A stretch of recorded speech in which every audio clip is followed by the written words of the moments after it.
The full card list for Pokemon Pocket's Shining Revelry expansion that's soon to be released is now available. I'm going to link that in the video description down below. Today, we're going to go ahead and dive into reviewing the best cards from the expansion and talk about where I think they could fit into new and existing decks. Let's go ahead and get into it, shall we? Let's kick things off with what I'm sure is going to be everyone's new favorite supporter, the Team Rocket Grunt. Flip a coin until you get tails. For each heads, discard a random energy from your opponent's active Pokemon. There's a common sentiment leading into ranked being added with this expansion in a lot of Pocket communities that perhaps the Pokemon Company would rework or even ban a card like Misty, since they're going to be adding a more competitive mode to their game. But I think Team Rocket Grunts as the design is kind of a testament to the fact that designs like Misty are explicitly intentional. The company knows exactly what they're doing with these, and they want these types of effects in the game. This doesn't really surprise me personally. We've seen cards like this and strategies similar to Misty take effect to give you early wins in paper Pokemon, so I think it's only natural that we see them in Pocket as well. Now, obviously, Team Rocket Grunt is a card that's not quite the same as Misty, even if it has similar templating. The key difference here being is that Team Rocket Grunts is only ever going to be effective once your opponent builds up their Pokemon, whereas Misty is a card that's effective to give you that burst at the start. That being said, against cards like, say, Arceus that are looking to explicitly build up to 3 energy, Team Rocket Grunts is quite strong. In fact, anything that needs more than 1 energy to get going, Team Rocket Grunt can effectively be a coin flip to Time Walk or double Time Walk your opponent, stripping away that energy that they're looking to have. I honestly feel like I'd be surprised if this card doesn't see some amount of regular play. I feel like there'd have to be a lot of efficient 1 energy attackers in the metagame for this to potentially not be reasonable. The ability to flip a coin to kind of steal the first energy advantage away from your opponent seems like it's going to be a big deal and likely pretty powerful for decks that can fit it in. Up next, we have Pokemon Center Lady, a heal 30 from one of your Pokemon and recover all of its special conditions. I think this is a really welcome design to the game. It's slightly better than Potion, but it comes with the cost of taking up your supporter slot. It heals slightly less than other effects like Irida or Erica, but noteworthy that she doesn't have any specific conditions like typing or energy associated with her. We haven't existed in a metagame in Pokemon Pocket as of yet where status conditions were a key part of the top decks, but I would assume in any format in the future where that was the case, Pokemon Center Lady would be a tool that you'd be happy to reach for, since the healing is a little bit better than nominal, and you get to go ahead and recover from things like confusion or sleep that could otherwise be flipping your way into a defeat. Up next, we have Iono. Each player shuffles the cards in their hand into their deck and then draws that many cards. This type of effect is obviously card disadvantage. We're spending a card to replace the remaining cards in our hand with others from our deck, or even perhaps the same ones you're shuffling in and then you're redrawing. I think this effect is likely going to be relatively reasonable still, though. There's obviously a nominal chance that you either help or hurt your opponent, which can be disruptive and cause a little bit of chaos, but more importantly, I think Pokemon Pocket is a game where having the right cards is more important than having more cards, and we've seen this in effect with other designs in previous sets like Pokemon Communication that are technically trading 2 cards out of your hand for a different random one from your deck, which can add key consistency to Sage 2 decks, and I think that's likely the place where Iono is going to shine as well. I wouldn't be surprised if 1 or even 2 of this card becomes a staple effect in decks that are looking to assemble those 3 card Stage 2 combos moving forward. Our last supporter in our new expansion is Red. During this turn, attacks used by your Pokemon do plus 20 to your opponent's active EX. This card's obviously going to be a little bit metagame dependent. The big question you want to ask yourself is how frequently are you going to be running into EX Pokemon versus non? And then past that, how often is plus 20 worthwhile as opposed to Giovanni's plus 10 without having a restriction? I would wager there are going to be many formats where you're very happy to play Red, but whether or not we're going to be entering into one really is just going to depend on the breakpoints of the Pokemon you're looking to pair it with and what your opponents are likely going to be playing on the other side of the table.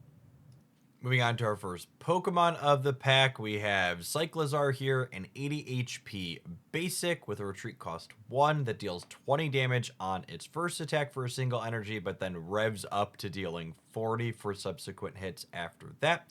As one of the game's predominant far-fetched enjoyers, I think this is a welcome addition to the range of basics that you can splash into any deck moving forward. You're trading off a little bit of initial damage on that first hit for a little bit of added HP, and I think that's going to be a trade-off that's worthwhile in a number of metagames depending on what you're hoping to line up into.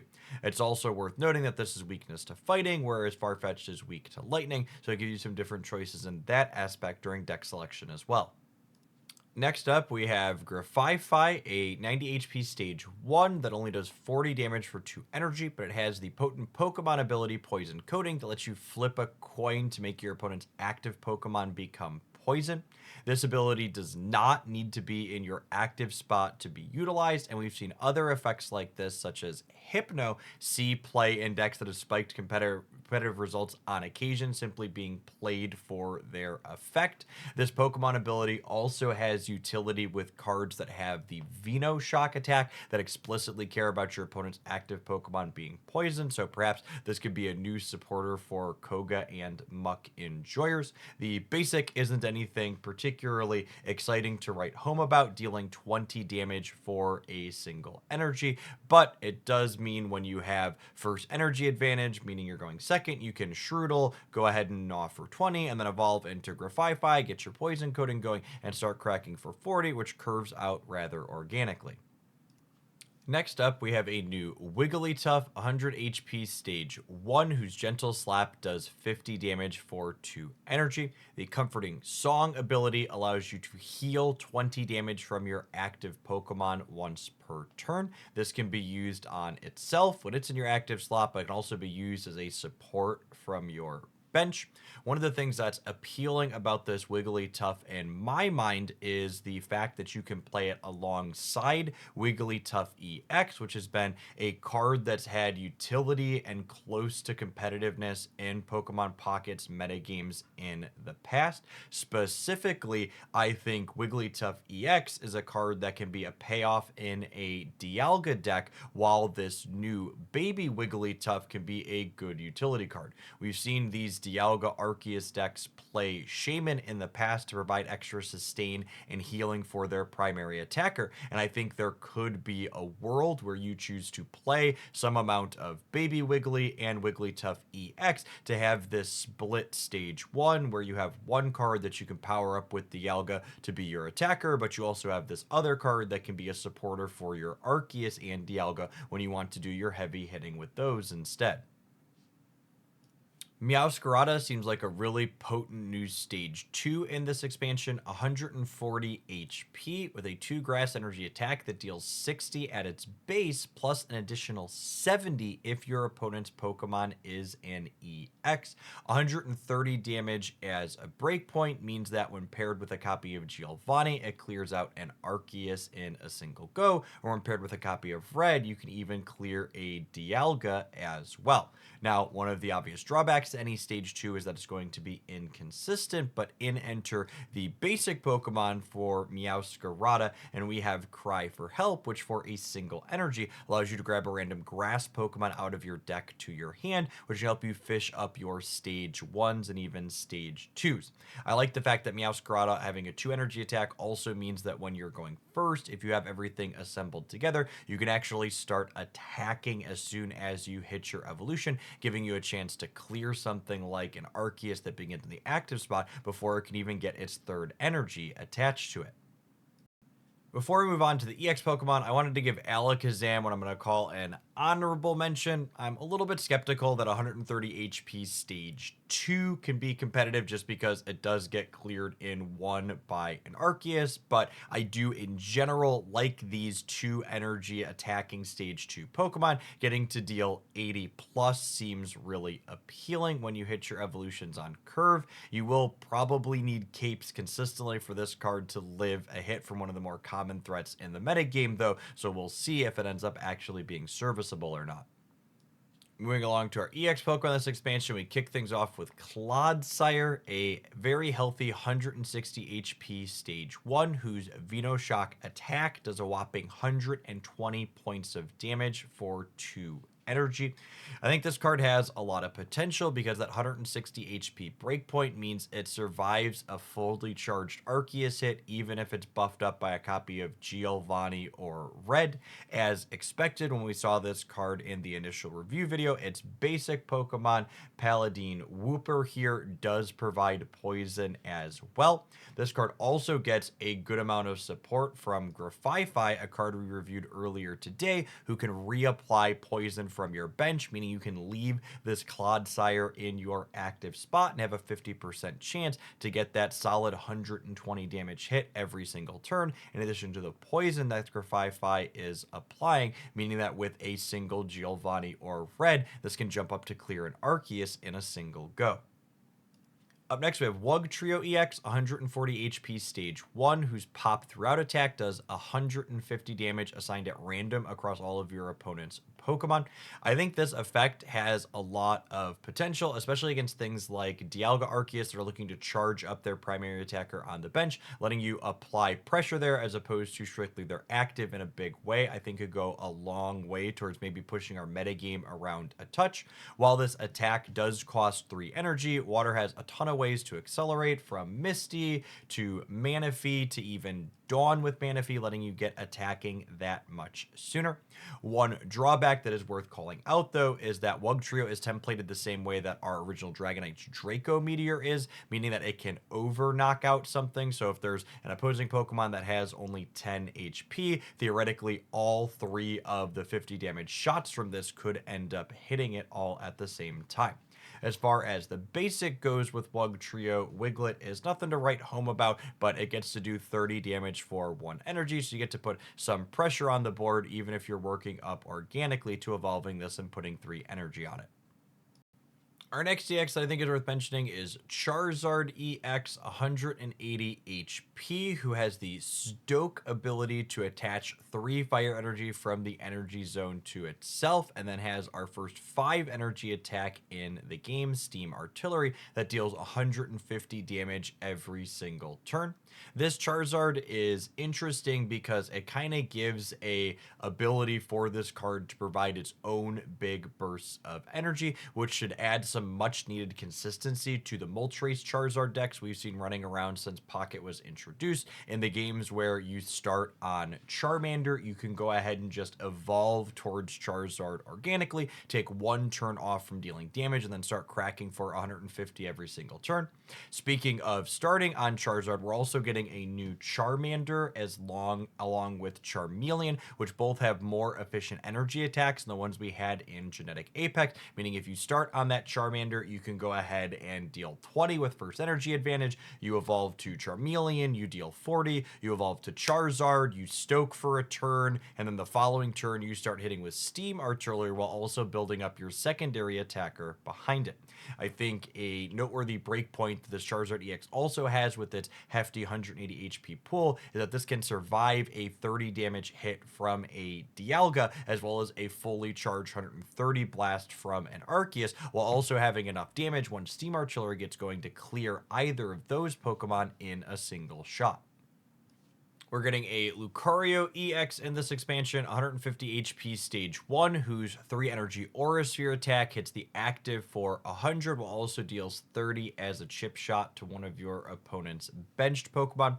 One of the really appealing things about this type of EX addition to the game is that, similar to the baby Wigglytuff we talked about earlier, it gives you some real options since we already have a baby Lucario that's quite good. You have the flexibility to play both of these in the same decks, and in the games where you want your Lucario to be a support for your other fighting Pokemon, you can evolve into baby Lucario and have it do that, but you also have the flexibility to have your Riolu evolve into this EX Lucario and be the finisher for your deck as well. Speaking of Riolu, we have a new one of those coming in this expansion as well, 70 HP and a 2 energy attack, as opposed to the 60 HP 1 energy attack that we have now. I think in a lot of circumstances, you're probably not attacking with either of these, so it might be nice to have this slightly more HP, but that's definitely something that could change depending on what the metagame looks like and how often you think you're going to be happy to be leading on Lucario as opposed to finishing on it. Beedrill is one of the EXs in this expansion I personally am most excited for. 170 HP with the Crushing Spear attack dealing 80 damage and guaranteed discarding a random energy from your opponent's active Pokemon. As I talked about earlier, 2 energy stage 2 attackers are really sweet when going first and they come together. You get to go ahead and hit your evolution, attach your second energy, and start hitting your opponent's active Pokemon right away. When this happens on curve, it means that you'll actually get to stop your opponent who had first energy advantage from ever getting to their third energy, meaning if they lead something like an Arceus, they're not going to be able to get it charged up in the active spot before Beedrill takes it down. Beedrill's also getting interesting support on its evolution line on up. We're getting a Kakuna that has a single energy attack that flips a coin to paralyze your opponent. So while we're working our way up to a Beedrill, you can also potentially stop your opponent for attacking for a turn as well. Similar to Lucario that we just talked about, Beedrill's also a card that has a pretty reasonable baby Pokemon.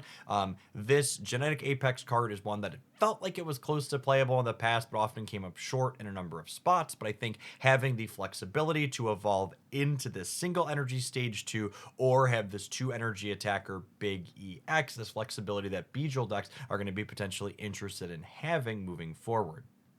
Our last Pokemon I want to talk about today is Giratina EX, 150 HP with a 4 energy attack that deals 130 while dealing 20 back to itself.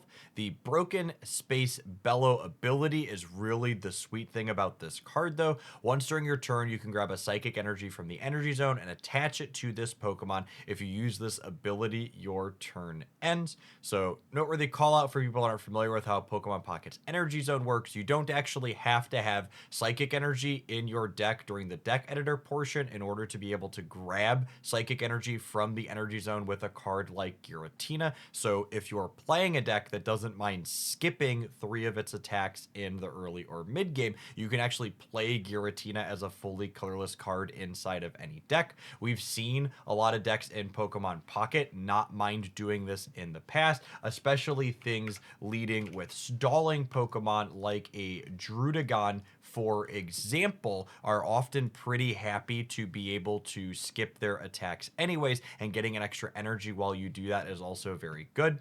Giratina EX could also be a colorless single card way to kind of Dawn Battery your attacker as well. Essentially, any Pokemon that has a 3 energy attack that takes at least 1 colorless energy, you could have a Giratina on your bench, charge a Psychic on the first turn, and then Dawn it up to that 3 energy attacker on the second turn, letting you start hit with it ahead of time and blasting your opponent every single turn. This could be another way, and specifically a colorless way, to perhaps start accelerating Arceus damage that much quicker. I also think the breakpoints on Giratina, just using it as an attacker for itself, are pretty appealing into the metagame. 130 damage when paired with a copy of Giovanni or X cleans out a lot of these 140 and 150 HP EXs that we see running around in the metagame. If I had to make a perhaps bold called shot before this expansion releases, I think there's a chance that Giratina EX could be one of the most impactful cards from it. Finally, I saved the best card in this expansion for last. They are going absolutely Kraken hunting with the Crown Rare this pack, finally giving us a cosmetic specialty for the Pokeball card that every single deck in the game essentially plays 2 copies of. I personally have not been fond or cared much about Crown Rares in the past, but this is definitely one that I can feel the tug at my wallet incentivizing me to pull for, because I will get a absolute ton of playtime out of it, just like anybody else who happens to open it. Which cards from Shining Revelry are you most excited to get brewing with? I would love to hear about them in the comments down below. As you might have guessed from my review of a lot of things here today, I'm looking at most of these cards through the lens of how do they line up into Dialga Arceus, since that's the known existing best deck as we head into our developing metagame. I think there's some cards here that potential to keep up, but a number of others that might come up a little bit short against our Poke God. I'd also love feedback on if you prefer this more concise focus review, looking at specifically the cards that I think are most likely to see play. If there's a particular card that you think I overlooked, leave that in a comment down below and I'll give you my thoughts on it as well. If you happen to be new here and you enjoy thoughtful, strategy-focused content for Pokemon Pocket like this, make sure you subscribe to the channel and come back again so you don't miss anything, as we're brewing and working on lots of different ideas as this card pack develops. If you liked this breakdown in particular, make sure you smash the like button. I appreciate everybody that made it all the way to the end, and I hope your first Shining Revelry packs are excellent.